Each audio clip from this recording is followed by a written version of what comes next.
Class 10th Hindi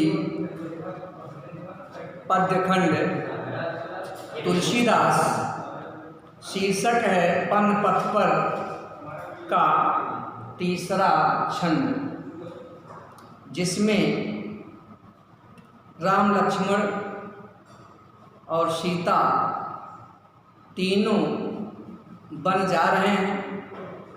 रास्ते में गांव की स्त्रियां इन तीनों को देखती हैं तो सभी जो भी देखता है वो मंत्रमुग्ध हो जाता है।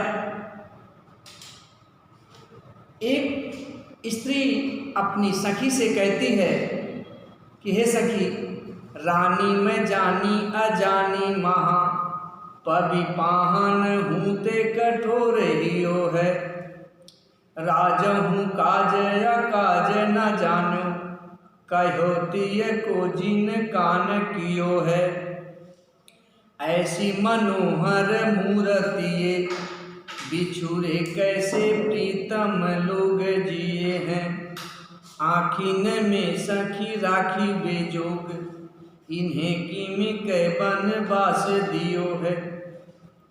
एक स्त्री अपनी सखी से कहती है कि हे सखी, रानी मैं जानी अजानी महा, मैं जानी रानी अजानी महा, मैं ये समझ गई कि रानी बहुत ही मूर्ख है, बहुत ही अज्ञानी है, पविपाहन हूँ ते कठोर ही, और उसका हृदय पत्थर के समान, वज्र के समान कठोर है। उसका हृदय वज्र के समान कठोर है। राजहु काज अकाज न जाने, और महाराजा दशरथ भी इस पर विचार नहीं किए, अपने राज्य के कार्य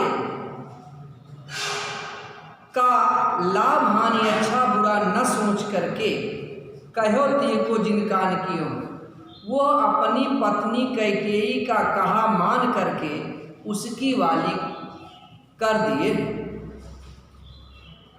राजा भी समझदारी का कार्य नहीं किया और रानी तो अज्ञानी और मूर्ख है, पत्थर के समान उसका कठोर हृदय है। ऐसी मनोहर मूर्ति, ये तीनों ऐसे मन को मुक्त करने वाली मूर्ति वाले हैं, बिछुड़े कैसे प्रीतम लोग जिए हैं। इनसे अलग होकर, इनसे बिछुड़कर इनको चाहने वाले लोग कैसे जीवित होंगे, कैसे जी रहे होंगे। आखिन में सखी राखी बे जो, हे सखी, ये तीनों तो आंखों में धारण करने के योग्य हैं, इन्हें किमकै बनवास दियो है। ना जाने इन तीनों को रानी कैकेयी ने क्यों बनवास दे दिया, इनकी कौन सी गलती है कि जिस गलती के कारण इन्हें बनवास दिया है। इस तरह से एक स्त्री अपनी दूसरी बगल की स्त्री से कह रही है कि हे सखी, देखो ये रानी बड़ी अज्ञानी है, बहुत मूर्ख है, इसका हृदय पत्थर के समान से भी कठोर है, और राजा दशरथ भी अपने राजकाज के विषय में लाभ हानि अच्छा बुरा न सोच करके, पत्नी ने जो कहा, पत्नी की बात को मान करके और इन बच्चों को वनवास भेज दिया। ऐसे सुंदर मन को मुक्त लेने वाली ये मूर्ति वाले तीनों से बिछुड़ करके इनके चाहने वाले लोग कैसे जीवित होंगे। अरे सखी, ये तीनों तो आंखों में बसाने लायक हैं, बसाने योग्य हैं, न जाने इनका कौन सा ऐसा बड़ा अपराध था जिस अपराध के कारण रानी ने इन्हें वनवास दे दिया।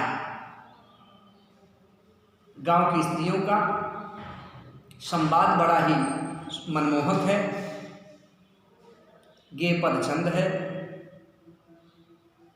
सब शक्ति लक्षणा वंदना है, माधुरी गुण है, वियोग श्रृंगार रस, भाषा ब्रज, भाषा अवधि। आगे देखिए, शीश जटा उर बाहु विशाल, बिलोचन लाल तिरशीसी भौए, और तून सरासन बान धरे, तुलसी बन मारग में सुठी सोहें, सादर बारही बार सुहाए, चित तुम त्यों हम रोमन मोहें, और पूछत ग्राम बधु सियसो, कहो सांवरे से सखी रावरे को हैं। गांव की स्त्रियां बड़ी चतुर हैं, बड़ी चालाक हैं,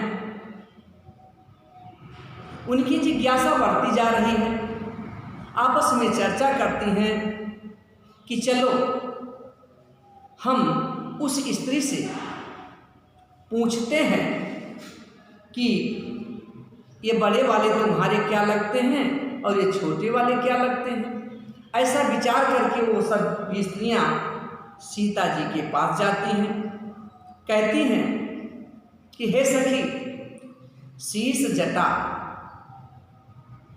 उर बाहु विशाला,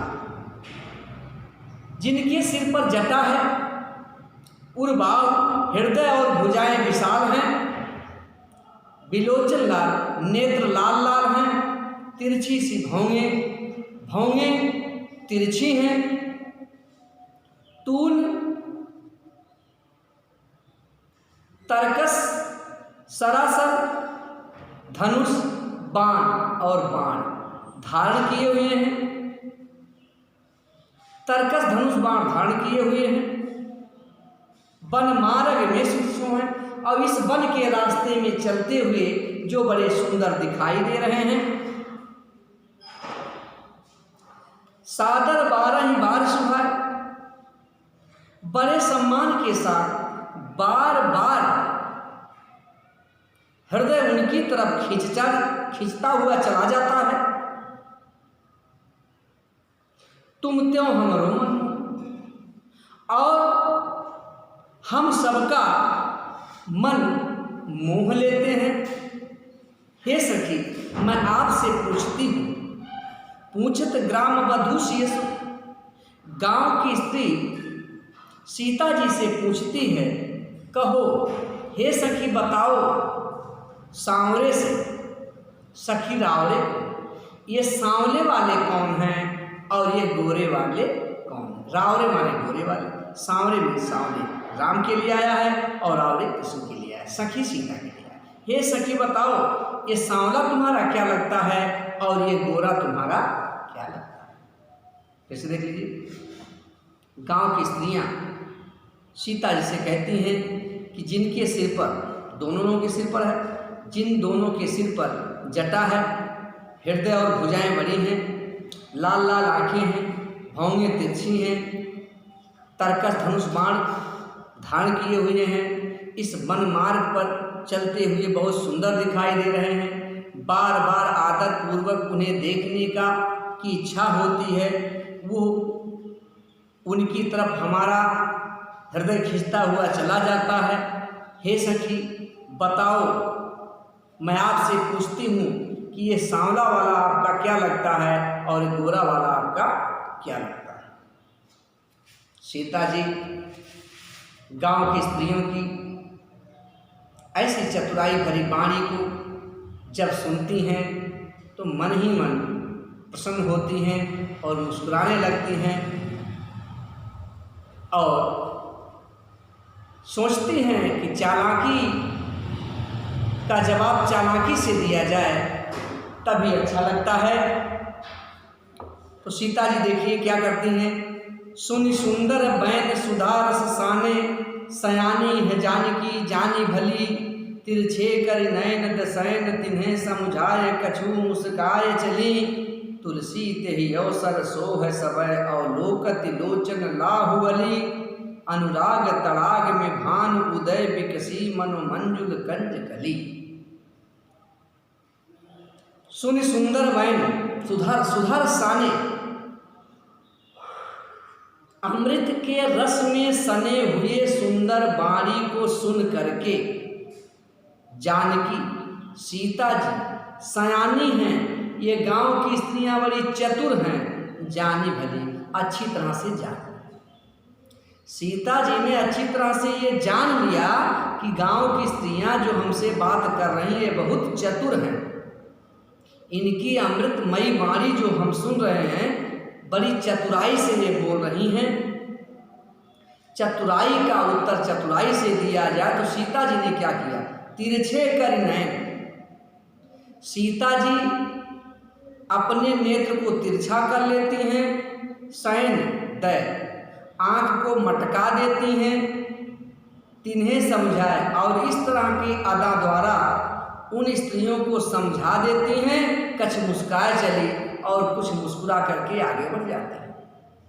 सीता जी अपने नेत्र को तिरछा करती हैं, नेत्र को मलका देती हैं, मटका देती हैं, और इस तरह से उन स्त्रियों को समझाती हुई मुस्कुराती हुई आगे बढ़ जाती हैं। तुलसी बाबा बड़े अच्छे ढंग से लिखते हैं, तुलसी तेहि अवसर शोभे समय। तुलसीदास जी कहते हैं उस समय सभी लोग बहुत ही सुंदर लग रहे हैं और लोकति लोचन लाभ। ये नेत्र रूपी भंवरा इन सब वातावरण को देख करके बड़ा लाभ प्राप्त करता है, नेत्र को बड़ा सुख होता है। ऐसा अवसर देखकर अनुराग तड़ाग में भान उदय, ऐसे लग रहा है जैसे प्रेम के तालाब में सूर्य, कमल रूपी सूर्य उदय हुआ है। उदय विकसी मनो मंजुल कंज, विकसी माने विकसित हुआ है, मनो वृक्षालंकार, मंजुल कंज, सुंदर कमल की कलियां खिल गई। ऐसे लग रहा है कि जैसे प्रेम रूपी तालाब में कमल की सुंदर कलियां रूपी सूर्य उदय हो गया है और सब उसकी ऊर्जा को प्राप्त कर रहे हैं। उसी तरह से यह नेत्र कमल के समान चमकता हुआ उस अवसर का लाभ पान कर रहा है। तो काव्य सौंदर्य आपको बता ही दिया गया है। अलंकार इसमें अनुराग है, अनुराग तड़ाग इसमें रूपक अलंकार है, अनुप्रास अलंकार है, मनोमंजुल उत्प्रेक्षा अलंकार है, सप्तपदी लक्षणा व्यंजना माधुर्य गुण है, श्रृंगार रस है, अवधि भाषा। धन्यवाद।